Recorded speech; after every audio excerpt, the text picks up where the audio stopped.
Hello friends, എല്ലാവർക്കും Sunitha kitchen വ്ളോഗിലേക്ക് സ്വാഗതം.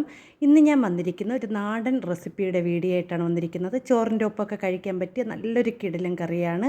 അപ്പോൾ ഇതെങ്ങനെയാണ് തയ്യാറാക്കിയത് നമുക്ക് വീഡിയോയിലേക്ക് പോയാലോ. അപ്പോൾ ഇന്ന് ഞാൻ തയ്യാറാക്കുന്നത് ചക്കക്കുരു മുരിങ്ങയ്ക്കായും മാങ്ങയും കൊണ്ടുള്ള ഒരു അവിയലാണ് തയ്യാറാക്കുന്നത്. അപ്പോൾ നല്ല ടേസ്റ്റി ആയിട്ടുള്ള അവിയലാണ്. അപ്പോൾ ഞാൻ അതിന് വേണ്ടി ഇവിടെ ചക്കക്കുരു കുറച്ച് എടുത്തിട്ടുണ്ട്. അതിൻ്റെ പുറം തൊലി മാത്രമേ കളഞ്ഞിട്ടുള്ളൂ കേട്ടോ. ഈ ഒരു ചുവന്ന തൊലി കളയാൻ പാടില്ല. അതിനുശേഷം അതിനെ ചെറിയ കഷ്ണങ്ങളാക്കി കട്ട് ചെയ്തെടുക്കുക കേട്ടോ. അപ്പോൾ ഞാൻ ഇവിടെ രണ്ടായിട്ട് കട്ട് ചെയ്യുന്നുണ്ട്. വലിയ ചക്കക്കുരു ആണെങ്കിൽ അതിനെ നാലായിട്ടും കട്ട് ചെയ്തെടുക്കുന്നുണ്ട്. അപ്പോൾ ഇതുപോലെ തന്നെ ചക്കക്കുരു എല്ലാം ഇതുപോലെ കട്ട് ചെയ്തെടുക്കാം. അപ്പോൾ ഞാൻ ഇവിടെ ചക്കക്കുരു എല്ലാം കട്ട് ചെയ്തെടുത്തിട്ടുണ്ട്. ഇതുപോലെ തന്നെ നമുക്ക് മുരിങ്ങയ്ക്കായും കട്ട് ചെയ്തെടുക്കാം കേട്ടോ. മുരിങ്ങയ്ക്കായ നാലായിട്ടോ മൂന്നായിട്ടോ കട്ട് ചെയ്തെടുക്കാം കേട്ടോ. അപ്പോൾ ഇത് വലിയ മുരിങ്ങയ്ക്കായതുകൊണ്ട് നമുക്ക് നാലായിട്ട് തന്നെ ഞാൻ കട്ട് ചെയ്തെടുത്തിട്ടുണ്ട്. ഇനി അടുത്ത് ഞാൻ ഒരു മാങ്ങ എടുത്തിട്ടുണ്ട്. മാങ്ങയുടെ ഒരു ചെറിയ കഷ്ണം മാത്രം മതി കേട്ടോ. ഈ ഒരു കഷ്ണം മാത്രം മതി. അധികം പുളിപ്പായി കഴിഞ്ഞാൽ ഈ കറി ഒട്ടും തന്നെ ടേസ്റ്റ് കാണില്ല. അപ്പോൾ ഞാൻ അതവിടെ മാങ്ങയും ചെറിയ കഷ്ണങ്ങളാക്കി കട്ട് ചെയ്തിട്ടുണ്ട്. പിന്നെ 2-3 പച്ചമുളക് കൂടെ എടുത്തിട്ടുണ്ട് കേട്ടോ. ഇനി ഒരു മൺചട്ടി അടുപ്പിൽ വെച്ച് കൊടുക്കാം. അതിനുശേഷം നമ്മൾ കട്ട് ചെയ്ത് വച്ചിരിക്കുന്ന എല്ലാ കഷ്ണങ്ങളും ഇതിലേക്ക് ഇട്ട് കൊടുക്കുക കേട്ടോ. അപ്പോൾ ചക്കക്കുരുവൊക്കെ ഏറ്റവും ഔഷധ ഗുണമുള്ള ഇതാണല്ലോ. ചക്കയും ചക്കക്കുരുവൊക്കെ നിറയെ കറി വെച്ച് കഴിക്കുന്നത് നല്ലതാണ്. അപ്പോൾ ഞാൻ അതവിടെ കഷ്ണങ്ങളെല്ലാം മൺചട്ടിയിലേക്ക് ഇട്ട് കൊടുത്തിട്ടുണ്ട്. ഇനി ആവശ്യത്തിന് ഉപ്പ് ചേർത്ത് കൊടുത്ത് നല്ലതുപോലെ ഒന്ന് മിക്സ് ചെയ്ത് എല്ലാ ഭാഗത്തും ഉപ്പൊന്നാക്കി കൊടുക്കുക കേട്ടോ. ഇനി ഇതിലേക്ക് ഇത് വേവാൻ ആവശ്യമായ വെള്ളവും കൂടി ചേർത്ത് കൊടുക്കാം. ചക്കക്കുരുവൊക്കെ പെട്ടെന്ന് തന്നെ വെന്ത് കിട്ടും. അപ്പോൾ ആവശ്യത്തിന് വെള്ളം ഒഴിച്ച് കൊടുത്താൽ മതി കേട്ടോ.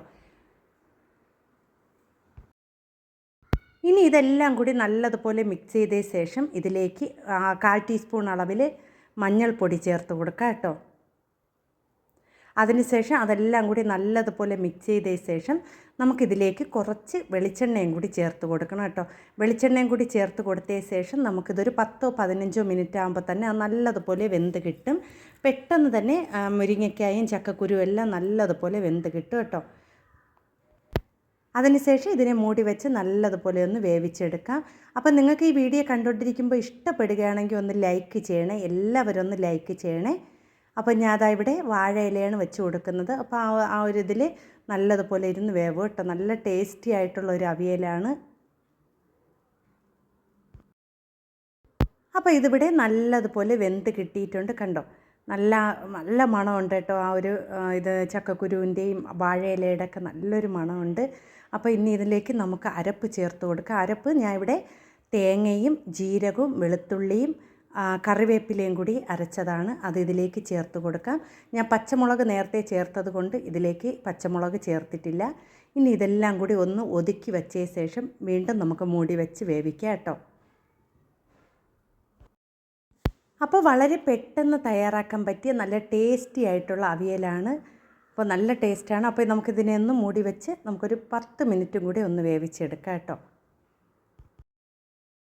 അപ്പം ഞാൻ ഇവിടെ വാഴയില ഒന്ന് എടുത്ത് കൊടുക്കട്ടെ. അപ്പോൾ നല്ലതുപോലെ വെന്ത് നല്ല മണം വരുന്നുണ്ട് കേട്ടോ. അപ്പോൾ ഇനി ഇതിനെ ഒന്നും നമ്മൾ വേവിക്കേണ്ട. ഈ ഒരു പരുവാകുമ്പോൾ നമുക്കിത് ഇറക്കാം കേട്ടോ അടുപ്പിൽ നിന്ന്.